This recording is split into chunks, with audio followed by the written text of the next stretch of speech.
Mixed start to the week. Corn was steady to higher. Soybeans and meal were higher with bean oil lower.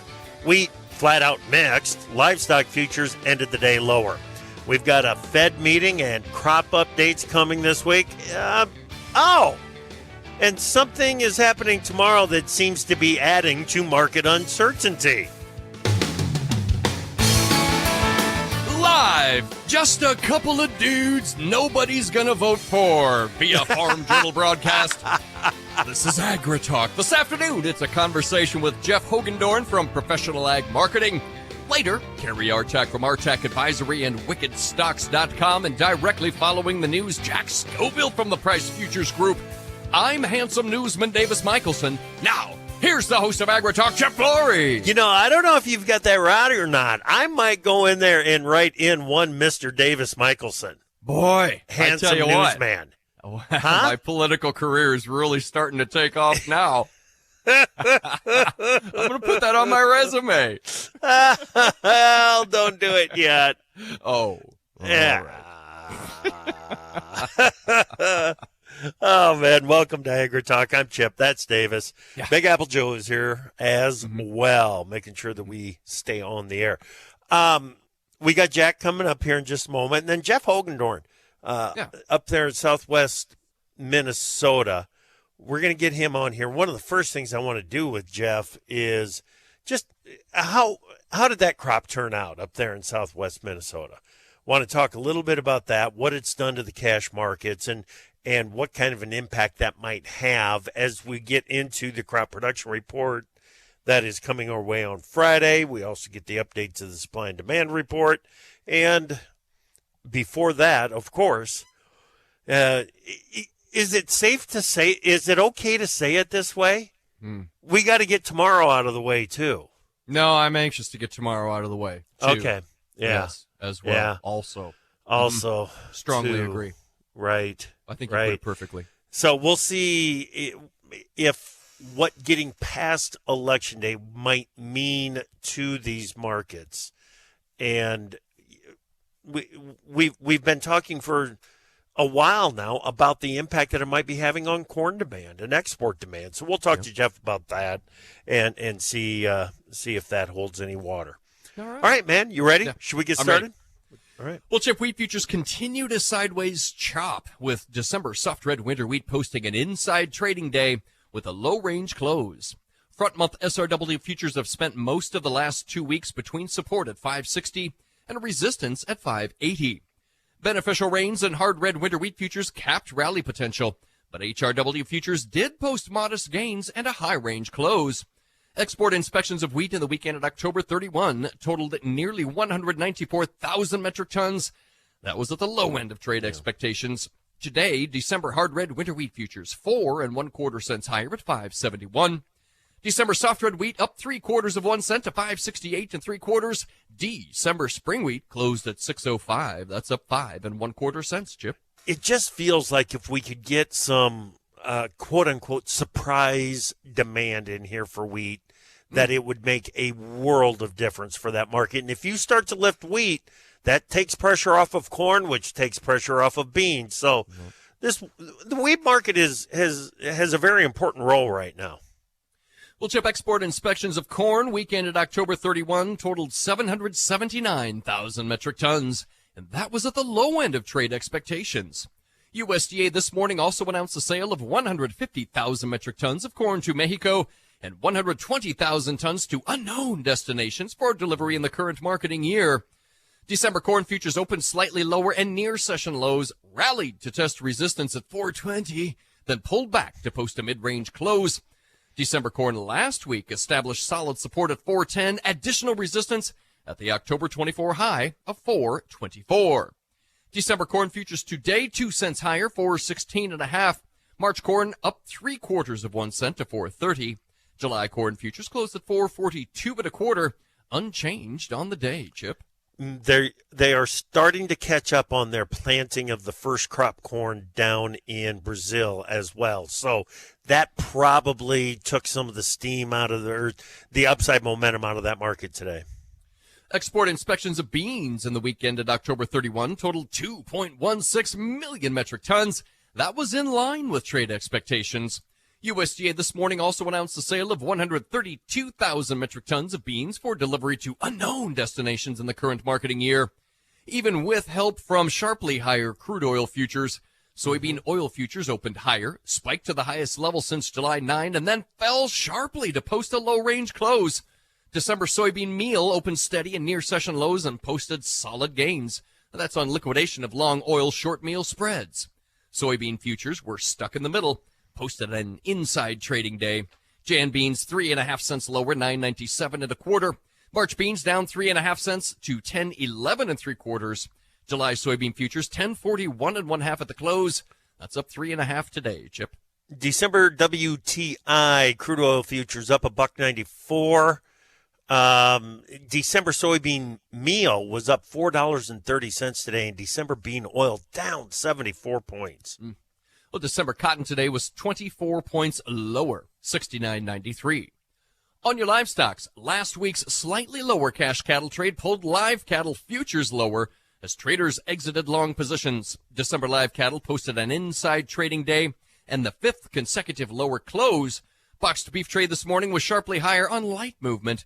December fat cattle 85 cents lower today, 185.07 and 1/2. January feeders 77 and 1/2 lower at 242.42 and 1/2. And finally, December lean hog futures 85 cents lower at 83.22 and 1/2, Chip. Yeah, we'll talk to Jeff about what's going on in this hog market too in a little bit. We've got the CME lean hog index continues to move higher, but hogs seem to have run into some resistance here, no doubt about it. All right, thank you, Davis. Let's bring in Jack Scoville, Price Futures Group. How you doing, Jack? Hey, having a great time. How about yourself?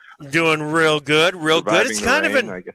Yeah, despite the rain, it's kind of a crazy week here, isn't it? We've got the elections, we've got the Fed meeting, we've got supply and demand and crop production. It's a busy week, dude. Yes, it is, and I really don't think you read a whole lot into the price action here today.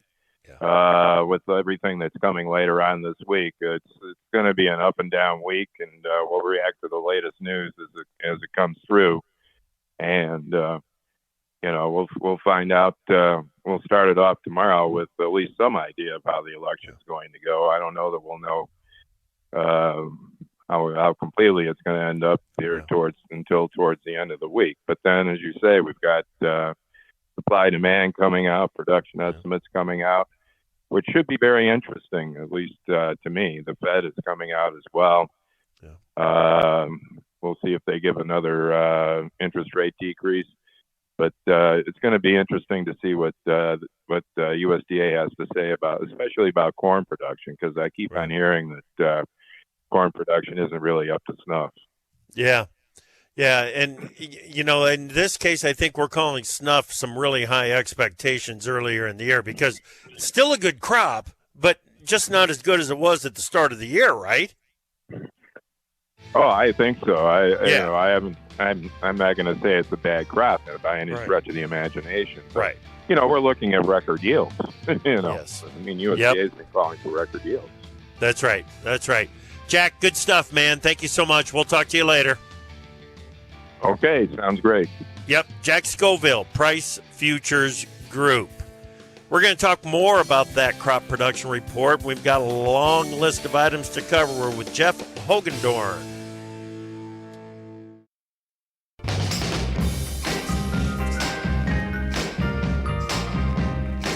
Our name says it all. AgriTalk. What more do you need to know? Busy week, no doubt about that. Welcome back to AgriTalk. I'm Chip. Glad you're here. The elections, the Fed meeting, we've got USDA reports at the end of the week, and all of it is building up. And I don't know if it's going to take some of the steam out of these markets this week or not, but let's talk about just that with Jeff Hoogendorn. He is with Professional Ag Marketing up in Laverne, Minnesota. Hey, Jeff, how you doing, man? Hey, we're doing pretty good up here. I know some folks are chasing the rain away, but we finally picked up an inch or so in the last week, and man, it was bone dry up here before we picked up a little bit of that. So it's good to know it can do it again, you know? Yeah, no doubt. No doubt.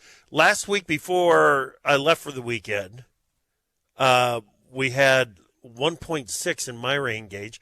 And Jeff, I feel like somebody's playing a joke on me with how much rain was in the rain gauge here in Northeast Iowa when I got home from South Dakota over the weekend.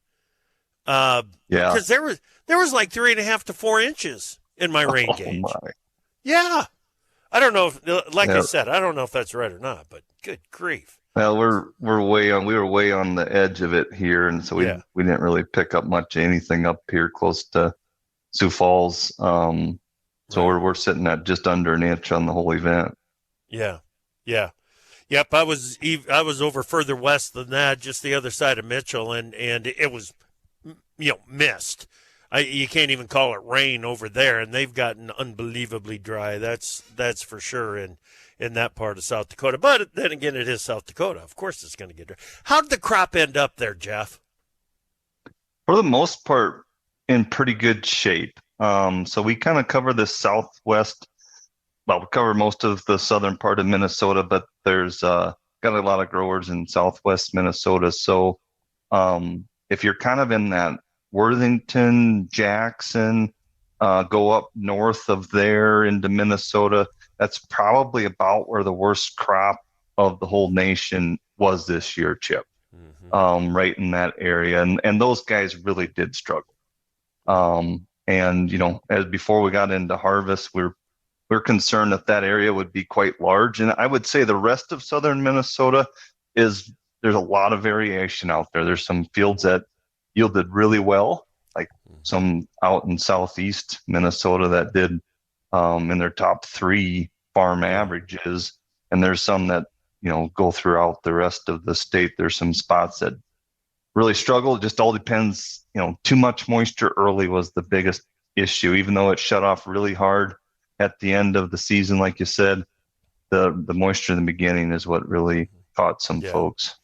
Yeah, boy, it was. And people are comparing notes on social media, trying to figure out what was the magic potion that helped the most on yields this last year. And when you get into that northern Iowa, Minnesota area, everybody's magic potion is pattern tile. Pattern tile and try to get some extra nitrogen on there is what I've heard people say, which is that wasn't easy either there until you got to about 20th July. Yeah, no doubt. So we've got the crop production report coming on Friday. Do you feel like USDA has to make any even significant change from what they've shown us so far? I'm not sure if I dare call it significant changes. Okay. It's our expectation is for a quieter report. And by the way, you guys are advertising all the stuff that's going on this week, and you need to do that. I'm glad you're doing that because this is a huge week as far as all the information. I don't know if I've quite remember a week like it. Obviously, with the election coming in there, that's going to be mostly true. But it's huge with all the stuff coming out. But I heard Jack saying they've got some question marks about the corn yield. There's probably some truth there. I've also heard some people coming out with a lower soybean yield. I think the soybean balance sheet's got quite a bit of cushion to it. And so I don't expect anything to be really earth-shattering over on that front. Right. The corn side gets kind of, gets more interesting if you start. I'm not in the camp of a lower yield. I understand I can certainly be wrong about that. And we're starting at some high levels. We'll see how that comes out on Friday. But more interesting, I think, is the demand side of that equation. And I think they can probably move the export demand up a little bit based on the sales that have been taking place. And we've also been looking at the ethanol numbers that have been coming through here in the last 3 weeks or so are pretty impressive. We used to think the most you could do is 5.4 and some change, 5.4 billion on a yearly ethanol number. And, the past couple months, it looks like, we could probably raise that up into the 5.5 somewhere. I'm not saying that's what we're going to end up with, but I think that's kind of where the maximum level is with our current production constraints, Well, Jeff, I want to touch that for just a moment here, because a year ago, in the 2023-24 marketing year, the final, quote unquote final corn for ethanol estimate that we got from USDA was 5.471 billion bushels. And here we sit right now with an estimate of 5.45. I don't know what they're seeing to come in below, even by 20 million bushels, just 20 million bushels. I don't see what they're seeing to come in with that lower estimate on corn for ethanol. Yeah, I think last year, I think the demand has been surprising them a little bit. Would be my reaction to that. And I agree. I think they might keep it there once or twice, 2 more months, 2 more reports possibly. But I think most of the data is pointing towards you can go ahead and raise that ethanol number a little bit. If we're going to start the year as strong as what we're starting, usually you get into the summer and you can do a little bit better. They're going to want the information to prove itself, but I think fully expect that number to come up a little bit in either this week or in the reports to come. Yep. Okay. And feed and residual, they could push that up a little bit too as time goes on, just simply because we've got such a big supply. Residual use seems to go up with supply. And here we sit at just called 17 billion bushels of corn. Good grief. That's a lot of corn to work through. And we're not doing too bad when you're working through 15 of the 17. It almost feels like 2 billion bushels. And you were leading to this, I think. It feels like 2 billion bushels is kind of the high end now for what that corn carryover might be. Yeah, I would very much agree with. I'd very much agree with that. And especially how much it shrunk the tail end of last year. We went all the way down to 176 by the time we were done there. And this year, and that was all on the demand side, obviously, in my opinion. So I think, you mentioned the feed and residual number there, and I think you're 100% right.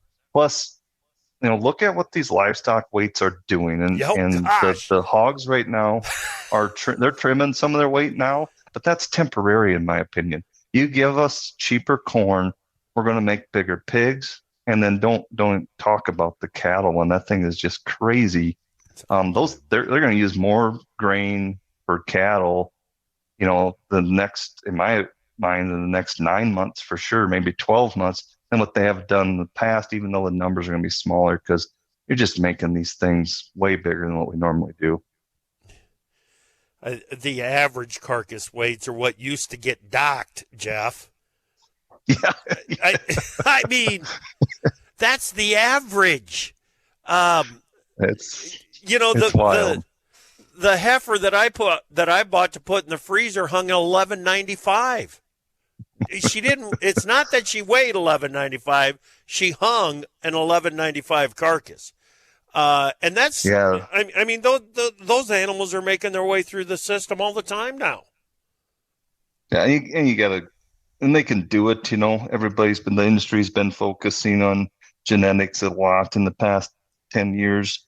In my mind, and I think it's been very successful. And then feeding strategies on top of that, of course, you can make some really big animals, and return over feed in that industry right now is absolutely nuts. And so farmers being farmers, what are we going to do? Yep. We're gonna continue to try to produce as much as we can, right, until we produce too much. Yep.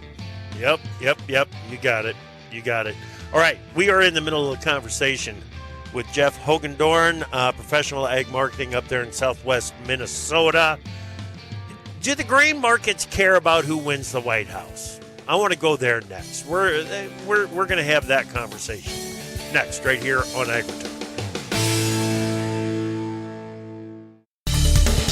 Let's go to the markets page at profarmer.com and check today's closes, where December hard red winter wheat futures were 4 1/4 cents higher at $5.71. December soft red wheat up 3/4 of 1 cent to $5.68 3/4. December corn futures were 2 cents higher at $4.16 1/2. March corn up 3/4 of 1 cent to $4.30. January soybean futures 3 1/2 cents lower at $9.97 1/4. March beans down 3 1/2 cents to $10.11 3/4. December cotton today 24 points lower, $69.93. On your livestocks, December fat cattle were 85 cents lower at $185.07 1/2. January feeder futures 77 1/2 lower at $242.42 1/2. And December lean hogs 85 cents lower at $83.22 1/2. Get more, visit tryprofarmer.com.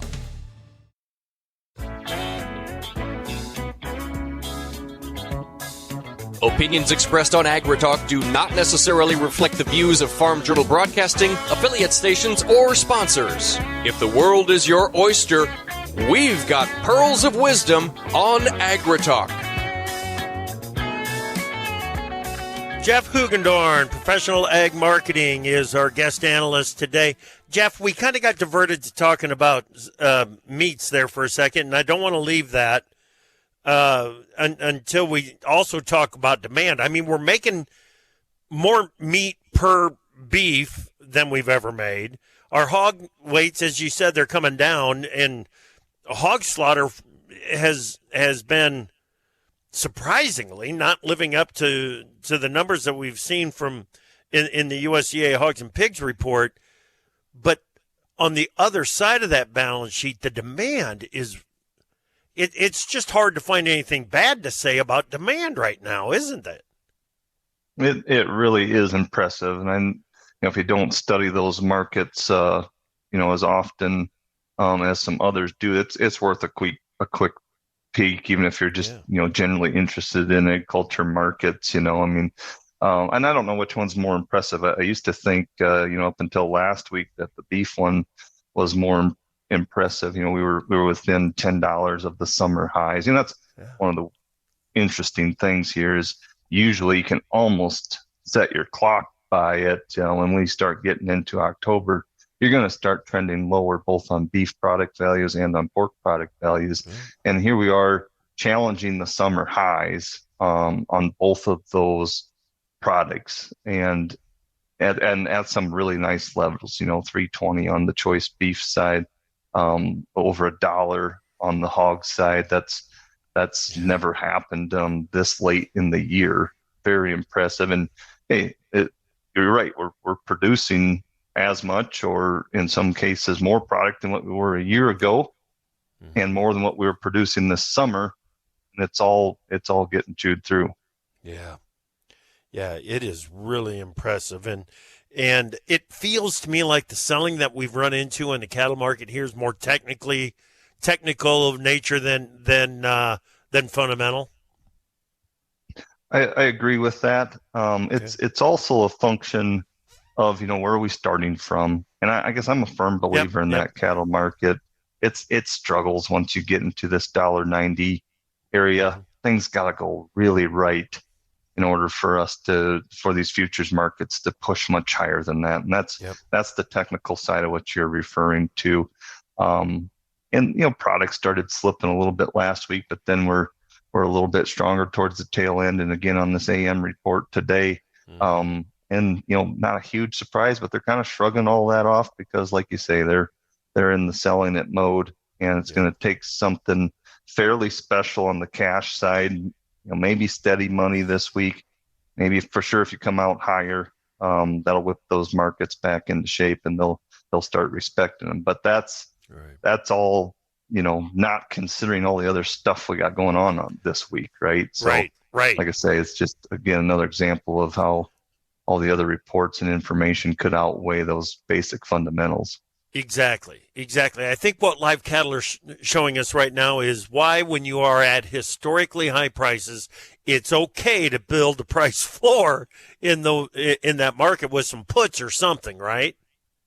Absolutely, yeah. There's some Yep. really good products out there. The government's offering you some of the insurance products that are discounted to what the puts are worth. That can put you in a pretty nice position, at least getting some coverage. You just can't hardly beat that drum hard enough, in my opinion.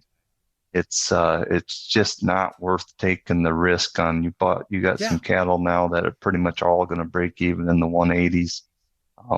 And that's dangerous territory up here. Yeah. At this price, you could lose $20 off of the live cattle market and still be scratching your head wondering why and how. Yep. And it's not uncommon. That bugger really, they can jerk it away from us pretty quick. Yep. So you might as well get something in place to make sure that that doesn't have a big impact on you. Okay. Beans. So the soybean WASDE. You mentioned it real briefly. It just feels like it's a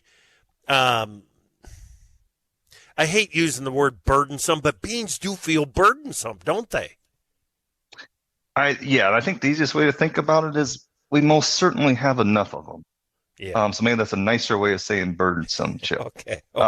But and that's going to be the struggle. You're going to have to really move the needle a long ways, one direction or the other. I'm not saying it can't happen. One thing beans can do to us is they can sure surprise us. It's such a global market, but you're starting with plenty of soybeans, projected stocks here to be, over 500 million.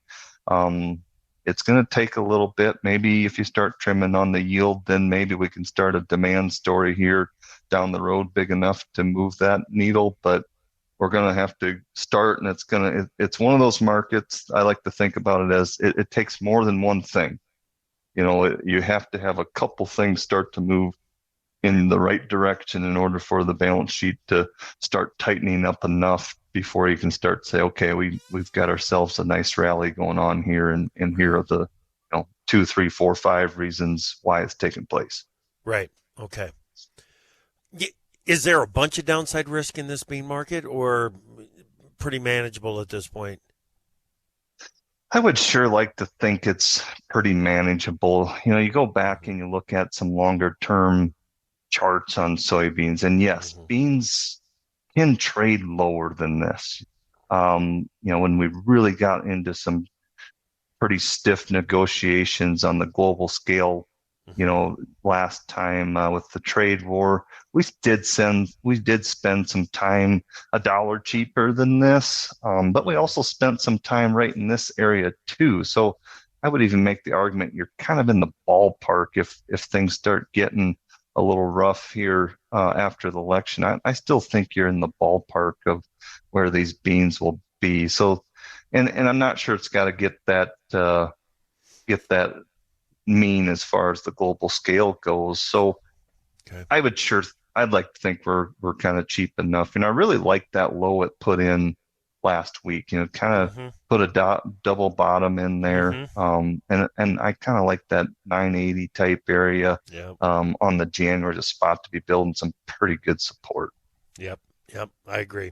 Okay, so the presidential elections. Do you think the grain markets or the livestock markets, whatever? Do you think they care who wins the White House? I think they certainly do. Okay. I think the way we're thinking about this is you take a couple steps back on it here for a minute, and you look at, okay, where are we? We just talked about the scale, the range of that. The soybeans, you'd like to think we're on the lower end of the range. They've kind of got the corn in the same spot. I'm talking really big picture here now, right? You flip over and you look at these livestock markets, and the cattle are a few dollars off some of their highest prices ever. The hogs are performing extremely well for this time of year. And then you look at some of where the managed money's got their dollars today, and I think that shows you where the risk is. The hogs they got a record long managed money position as of last week, and the index fund type is right there too.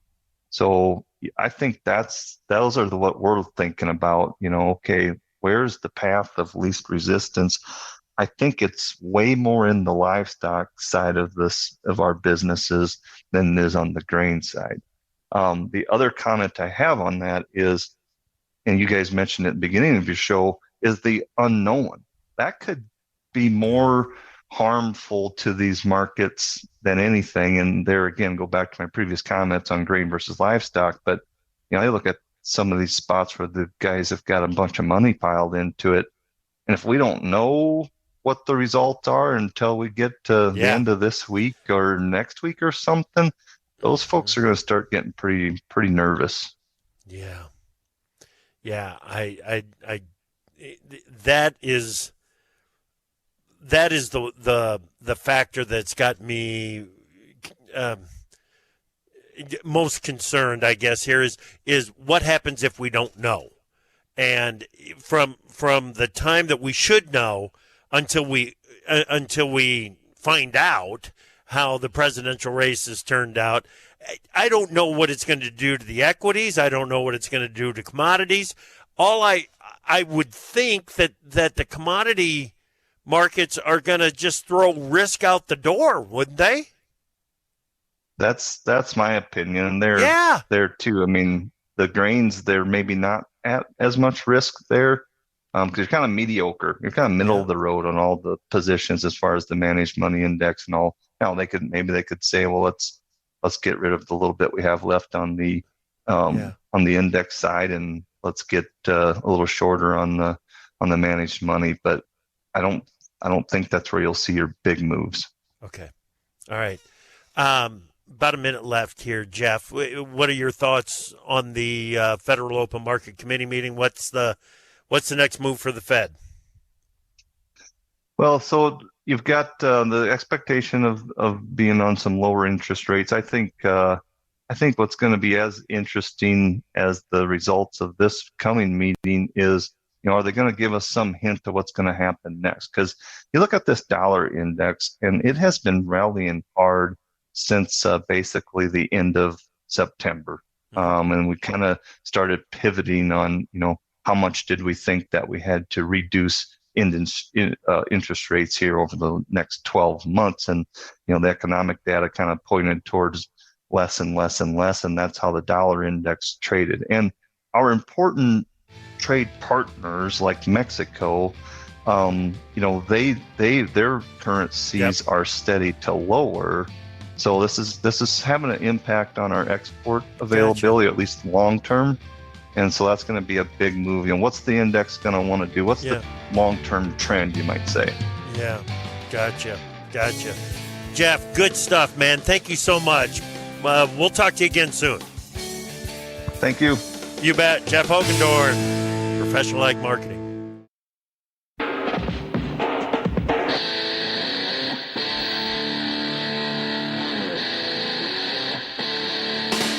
We don't make the news, we render it. AgriTalk. Welcome back to AgriTalk on this Monday afternoon. Glad that you are with us. Man, good conversation with Jeff. Yeah, for sure. Yeah, that covered a lot of ground. I found his comments about the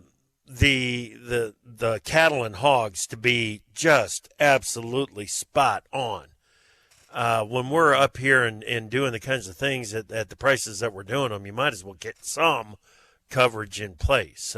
And we are going to get an update on what's going on in the cattle market in just a moment here from Cary Artac, Artac Advisory. Cary, how are you? I'm doing great, Chip. Thanks for having me. How are you doing?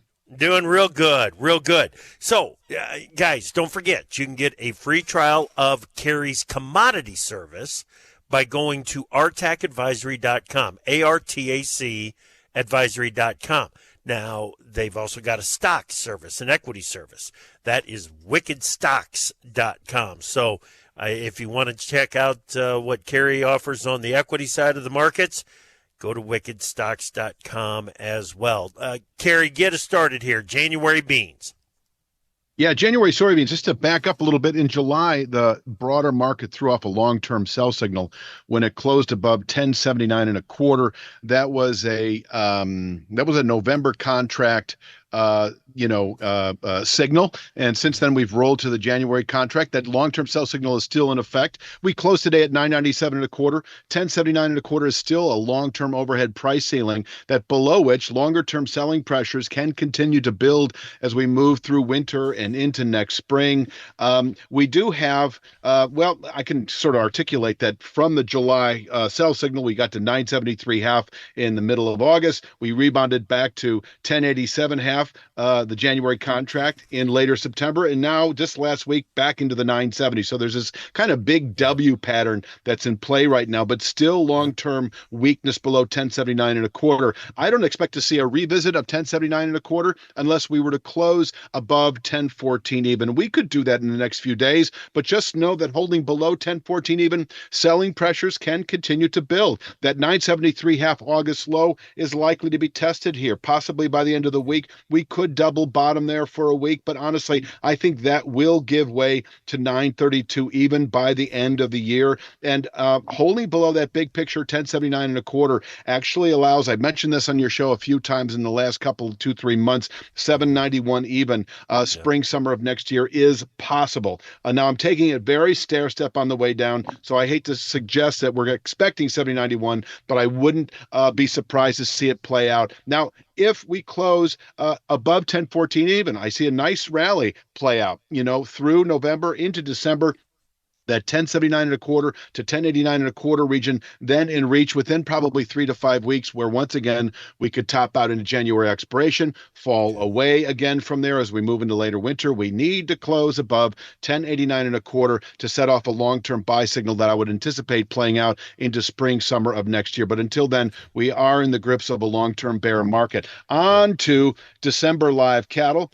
D's live cattle actually is in a bull market, a 4-year bull market, off of a speed line we tested actually in August and September that is now at 178.85. We closed today at 185.07. And so that upper 70s, low 180s is a significant floor of long-term support. When we tested it in August, September, I'd mentioned that my subscribers can anticipate a possible 3 to 5 month rally into the lower 190s. Last week's high was 189.80. Doesn't get much closer than the low 190s than 189.80. And since then, over the last 3 or 4 days, we backed away and set off actually a 2 to 3 week sell signal. So below 186.75, that's a level you can sell short term. That is to say, into later November, below which that 178.85 to 180.70 region is in reach, is expected by the end of November, where the December contract can bottom out into expiration, and quite possibly the broader live cattle market, given the long-term bull market, can bottom out into spring, summer of next year. If we were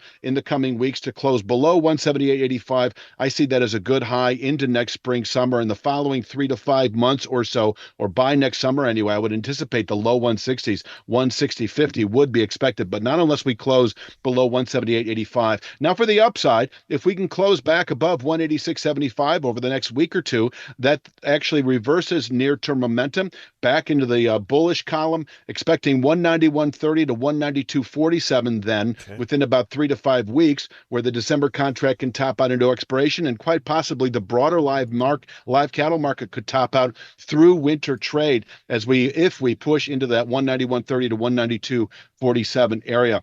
Okay. And finally, stock pick of the week is Cadence Design Systems, symbol CDNS. This is a large cap American multinational technology software company. Lots of ample trading volume in this. It's in a 4-year bull market. There's a long-term channel bottom at 255 even. Now we're trading around 289 even right now. We've been recommending this to our stock traders for the last month and a half. Since August, it's tested that channel bottom at 255 even, rising about $1 a week, about 5 times, and we've come off of it nicely each time. And in fact, holding above 255 even, the channel top that is presently at 380 and climbing to 400 over the next few months remains our big picture objective. So that's a pretty healthy move to the upside from the mid 250s into the low 400s. Our next buy signal on strength for CDNS would be a settlement above 293 even. So if you can't bottom pick the mid 250s, buy a settlement above 293 even, and we're off to the races then into that upper 300 area. Gotcha. That's all I got, Chip. Gotcha. Good stuff, Cary. Thank you so much, buddy. Appreciate you. Thank you, sir. Appreciate it. Take care. You bet. All right, Cary Artac, Artac Advisory, and wickedstocks.com. National Weather Service, 6 to 10 day and 8 to 14 day. Above normal temperatures, above normal precipitation across the Corn Belt, most of the country.